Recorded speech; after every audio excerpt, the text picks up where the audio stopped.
pretty early here in Mexico, but it's a pleasure talking to you at this time. First of Do you have some? Did you have your coffee yet? Are you okay? yeah, already coffee first. No?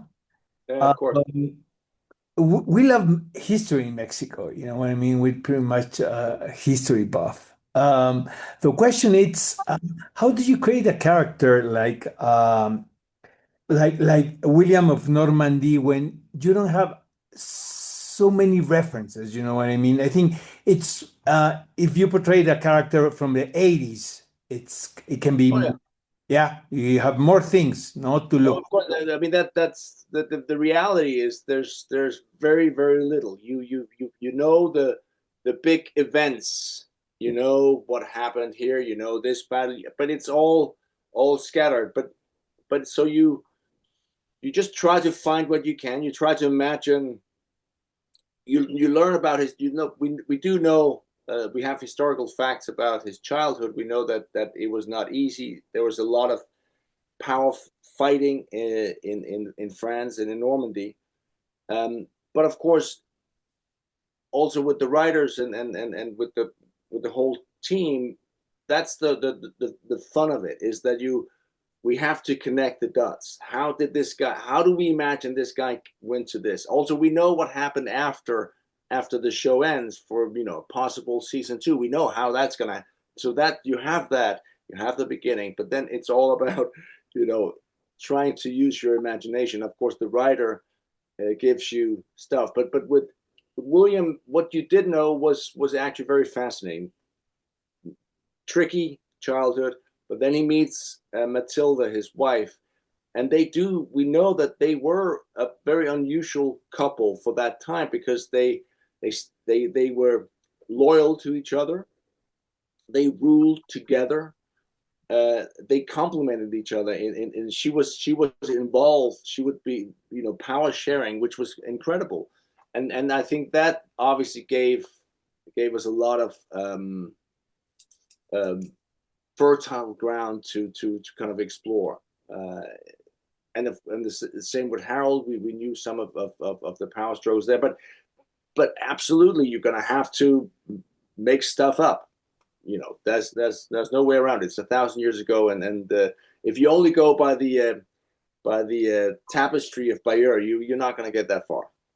Mm. We know that this is a passion project from James Norton. No, he spends like 80 years, developing the series. The chemistry between you guys, it's incredible. In what depends upon that? Is that on the script? Is that casting? Is that direction? I think it's James is a very good actor, and I think that makes everything easier. Then of course you have two great characters, and you have a very clear. I mean, in that way, the story is very clear. You very from early on, you know that this is they both want more or less the same thing, and they're both very ambitious and proud. Um, and then I mean I was very lucky. I directed one episode, which was Yeah. episode 5, where we have like I had some of my favorite scenes happen to be in that episode because there's a lot of stuff with these two guys together. There's a lot of stuff with the ladies together, where you really get to dive into the deeper layers of these characters. And yeah, but the chemistry wise, that was your question. I'm sorry, I'm giving you a very long answer. But the No, chemistry thing, you, I think it's you've tried you get good actors, and then chemistry should come by itself. I don't think it's not something magical, but it's a combination of good actors and of course good scripts, clear characters. And James is great, so it was an easy thing for me. Mm. Nikolaj directing the an episode of a TV series. Did you feel comfortable doing it? Yes, I surprising. Yeah, no, I had no. I was very well prepared. I spent a lot of time, really.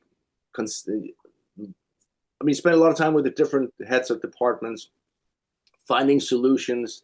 Obviously, it's like there are limitations. It's a big show, but of course there are ways things you can do. But then I produced and I've written before, but this was my first time directing. But you realize, I've been doing this thing in front of the camera for 30 years. So suddenly I realized, oh, I have a ridiculous amount of experience doing this. I'm not afraid of actors. I feel very comfortable with actors, and I know I've picked up a few things on the way. But then for me, it was about, that's why I had so much fun with that one episode, because there's some real tasty, scenes between these characters. And I just, not just with those four, but also with one of my favorite actors of all time, Eddie Marsan, who plays Edward the Confessor. He's fantastic. He's fantastic. My first scene directing was with him, and we worked together years ago, and it was just, he was the nicest guy, and he's just so good. I mean, it's just I got to he almost died in my episode in a bathtub, and that was just yeah. I mean, so no. To answer your question, I loved it. I absolutely loved directing this episode. I saw an interview of yours. You said you had a great time in Iceland. Is that right? Oh my God, yeah. I've spent so much time. I hope to become honorary citizen eventually. I shot Against the Ice, a movie we did for Netflix that I wrote and produced. But so I've become friends with Baltasar Kormakur, who runs the studio. He also directed the first episode. RBK Studios in Reykjavik is my favorite studio in the world. It's just it's incredible.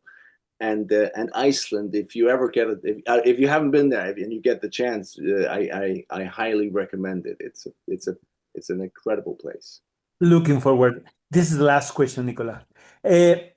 Watching the TV series, it made me thought about history repeating once again and again and again, isn't it? Like it's Yes. like the same episode, you know what I mean, right now. People looking for power, you know what I mean? Relationships broken. Mm-hmm. Do you Yes, agree? no, but listen, like it's we evolve on so many levels, but I think at the end of those basic things, human things, greed and lust for power and lust is apparently it's a never ending, and the fact that in this story we have these two men fighting for to win, to conquer whatever they want to conquer, and they know that doing so, I mean, William doesn't really have to do it, but he wants to do it because he wants to win, and thousands and thousands of people will die. And yeah, it's difficult not to look at today's world and look out over and see the big leaders of our world, and you go, my God, these pride and ego is dangerous if you also have great amounts of power. Yeah, we have to. I think we have, as people, we have to be better at keeping our leaders in check. Mhm. Thank you much for the interview. I'm going for more coffee, Nikolaj. Oh, good. That makes sense. Have a great day. Last talking to you. Take care. Heraldo Podcast, un lugar para tus oídos.